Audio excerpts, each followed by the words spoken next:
Alrighty. Apologies, everyone, if you've been staring at my old plug for the last minute and 50 seconds or so. I've still not nailed the starts of these Facebook Lives just yet, but I promise by the next one I'll get it right. But welcome to the first Facebook Live of the month of March, Mental Health March, where we're running with on the Glen Eira Health Hub for this month. So naturally, a lot of the discussions around the Facebook Lives are going to be directed around mental health.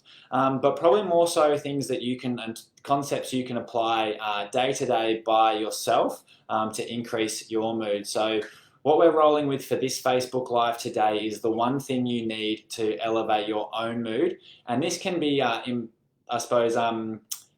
put into practice by anyone who's listening to this. So you don't necessarily have to have high volumes of stress or have depression or anything like that to be able to apply these concepts into your life.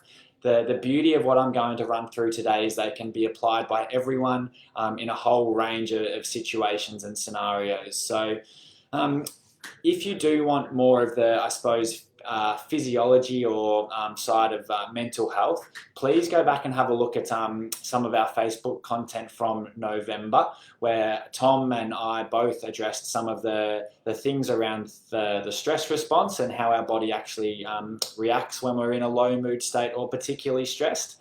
For now, we're going to like I said, focus on the things that you can apply day to day by yourself to elevate your mood. So let's get stuck into it. Like I said, the title of today's Facebook Live is the one thing you need to elevate your mood. And if this was as simple as there was only one thing you had to do to elevate your mood, I would probably be a millionaire and this would be really, really easy. It's definitely not that simple. So today what we're going to do is we're actually going to go through two quick, easy concepts that you can apply and integrate into your lifestyle so that as such you've got the tools that you need to do a quick self-check on your own mental well-being so that you can elevate your mood.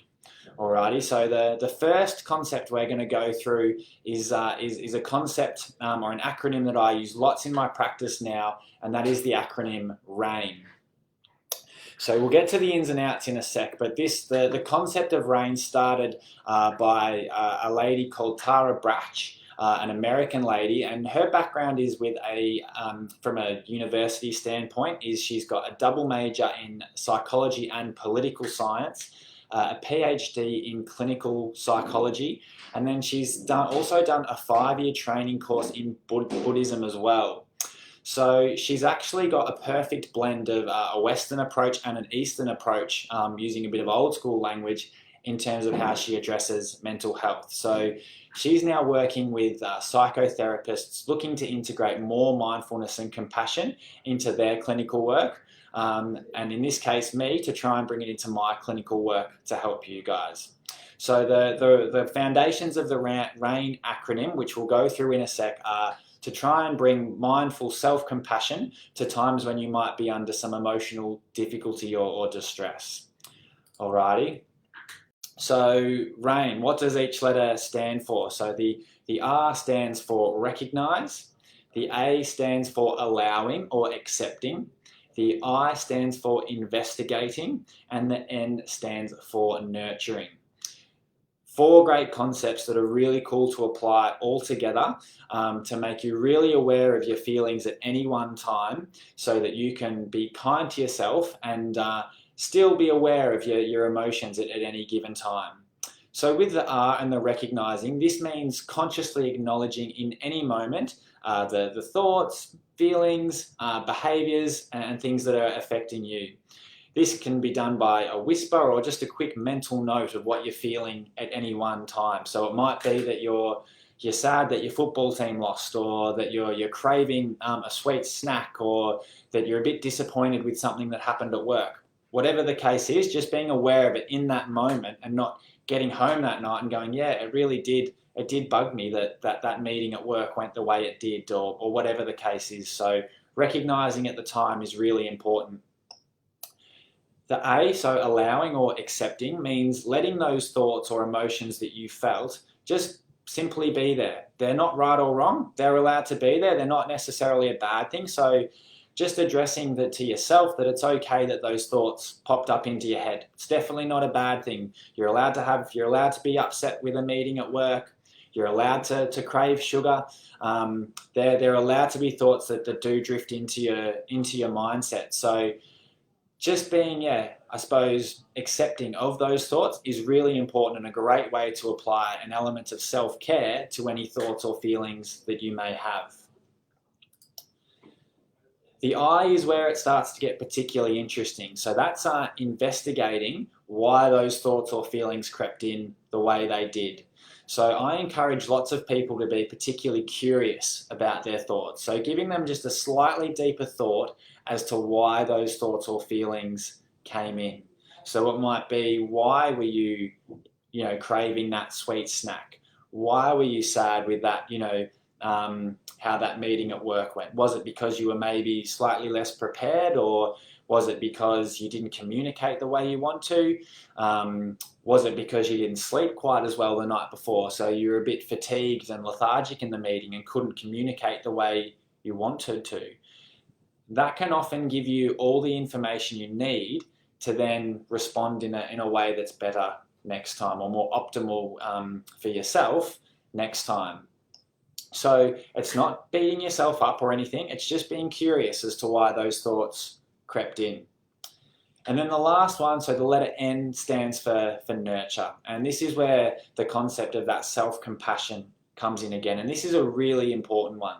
So naturally, when these thoughts we're thinking about, they're not necessarily always going to be nice thoughts, but it's really important that we're really kind to ourselves in these situations, as opposed to beating ourselves up about it. So instead of being, like I said, upset or angry with the thoughts that have crept in and how we've responded, just giving a gentle message of reassurance to ourselves or forgiveness to ourselves for how we responded, and really applying that concept of self-care is super important, and something I think that definitely the community and society as a whole could all do a much better job as. So that's the concept of RAIN. It's something that I am talking about more and more with my clientele, and I think it's something that as a community we could all get better at doing. So recognizing what we're feeling, accepting that those thoughts are okay, investigating why those thoughts and emotions did creep into our minds, and then nurturing ourselves so that we can respond in the way that we want to next time. Some people have RAIN written on their phone, some people write it on their hand throughout the day.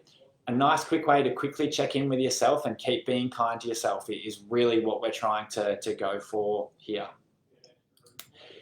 The next concept is the concept of GEM. And a lot of you may have heard of the Resilience Project. And they're the people that apply this GEM concept quite worldwide now. And their mission is to teach positive mental health strategies to help people become more happy, which is pretty cool. And obviously that's something that's in our line of work I want to do a lot of as well. So they've worked in schools, large businesses, elite and sub-elite sporting clubs, and they provide practical and evidence-based strategies to help improve people's mental health. And again, this isn't necessarily people who have a mental illness. It's just for everyone to try and, I suppose, have the strategies they need. So when they are a bit, I suppose, emotional about something, they've got the tools they need to try and increase and elevate their mood. So where this stemmed from is the founder of the Resilience Project, Hugh Van Cuylenburg, his name is. He was spending some time in the north of India back in 2008, and he was volunteering as a teacher. And he was in a remote community in the north of India, and they didn't have electricity, didn't have running water, no electricity, slept on the floor. Food was few and far between, but yet everyone that was there was so happy. And I know he worked with one particular student who came into the school he was working at one day, and he pointed down at his shoes and he said, "This." and he was meaning to say this, and he was pointing at his footwear. And he had these grubby shoes on that had holes in them. It looked like your dog would have chewed them for days. But this student at this Indian school was so excited that he just had a pair of shoes on, and that really stemmed, I suppose, the passion that Hugh had for mental health and trying to help people come up with the best mental health strategies possible. So he came up with the concept of GEM, and GEM, again, it's another acronym, and it stands for gratitude, empathy, and mindfulness. So the concept of gratitude is a really important one, and there's research out there and good research out there that suggests that if you rewire your brain to start scanning for the positives in the world and not always dwelling on the negatives, you become 3 times more likely to notice positive things. And obviously, if we're noticing positive things, we're going to be overall more happier. And this can happen in as little as 3 weeks. So that's quite a cool thing. And a really easy way to do this is 1 or 2 times throughout the day, just simply writing down something you're grateful for. So it might be you're grateful that you're going to be catching up with a friend on the weekend, or seeing your grandkids, or you were grateful that you were able to go take your dog for a walk and the weather was nice, that we don't have to wear masks anymore. Whatever the case is, just a quick check-in with something that you're grateful for over and over and over again. So similar to strength training, it takes a lot of these things to get stronger. We can become much more positive on the whole, which is obviously going to do our mental health the world of good. Empathy is something that's really important as well. So it's established that every time we do something kind for someone else, our brain releases a neurotransmitter called oxytocin. And oxytocin leads to increased confidence and self-esteem, increased happiness, less fatigue and lethargy, and increased energy levels.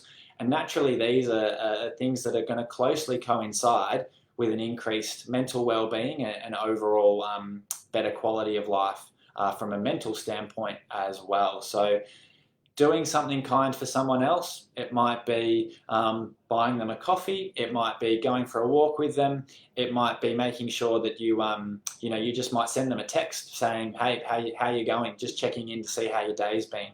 Something as simple as that, but doing it for someone else can be really quite a powerful tool to increase your own mental well-being as well, which is really cool. The M stands for mindfulness, and naturally the concept of mindfulness or meditation is a bit of a buzzword around the mental health field at the moment, and that's just because there's so much research about it. Meditation's a really powerful tool. It can reduce depression, anxiety, improve decision making, improve your ability to focus, reduce our likelihood to go to binging, so whether that's on alcohol or food like sugars, those kinds of things. It can relieve stress, lower blood pressure, improve pain, improve sleep. There's lots of really key benefits of meditation and mindfulness, but it's something that can be quite difficult to implement as well, especially when you're starting out. So what I would suggest for those that are trying to increase or pop some meditation or mindfulness into their days would be to start really small. Maybe do 30 seconds of meditation where you're quite conscious or at one with your breath for 30 seconds. So this might be taking 5 big deep breaths in a row. It might be writing something down when you go for a walk, like something that you saw that made you smile. That's being mindful. You're nice and in the moment. It might be doing a guided meditation where you've got someone talking in your headphones and really bringing back your focus as you go.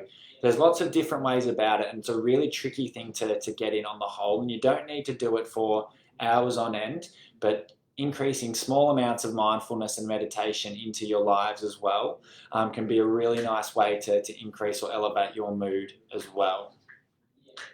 So I've gone over 2 little quick, easy sort of self-checks that you can do for yourself or implement into your lifestyles. So remembering we've got RAIN, so being really aware and recognizing and accepting your thoughts in real time, investigating why you thought that way, and then being really kind to yourself for why you thought that way. And then we've got the GEM principles based on the Resilience Project, which is another great tool. And there's lots of, if you look up the Resilience Project, there's lots more information they have on there. And that's being grateful for everything you do have, being kind to others, and being mindful, and in popping into practice some meditation day to day can be a really nice way to influence your mood and benefit your well-being as well. So if you've got any questions, or you'd like some more information around the concept of mental health at the moment, stay tuned, because we're certainly going to be bringing more your way regarding this. The next Facebook Live we're going to be doing is on Wednesday, and that's going to be on the topic of anxiety. So I'm really looking forward to bringing you that one. But hopefully from this live you feel like you've got something, or you've learned something, so that you've got, even if it's just one thing that you can pop into practice to help elevate your mood. That's terrific. Going to be some information around the Minds in Balance program coming out this month too, so stay tuned for that. So if you're someone that feels like you could have some more targeted and I suppose specific mental health training almost for yourself, stay tuned, or even contact the clinic, and we've got more information for you on that one as well. So I hope everyone has a great rest of the week. I'll see you next Wednesday online to discuss a couple of things, how to manage our anxiety levels. And I look forward to hearing how everyone goes incorporating some RAIN and GEM into their lives. So comment below or mention it to us in the clinic. Can't wait to see how it goes. Bye everyone, have a great day.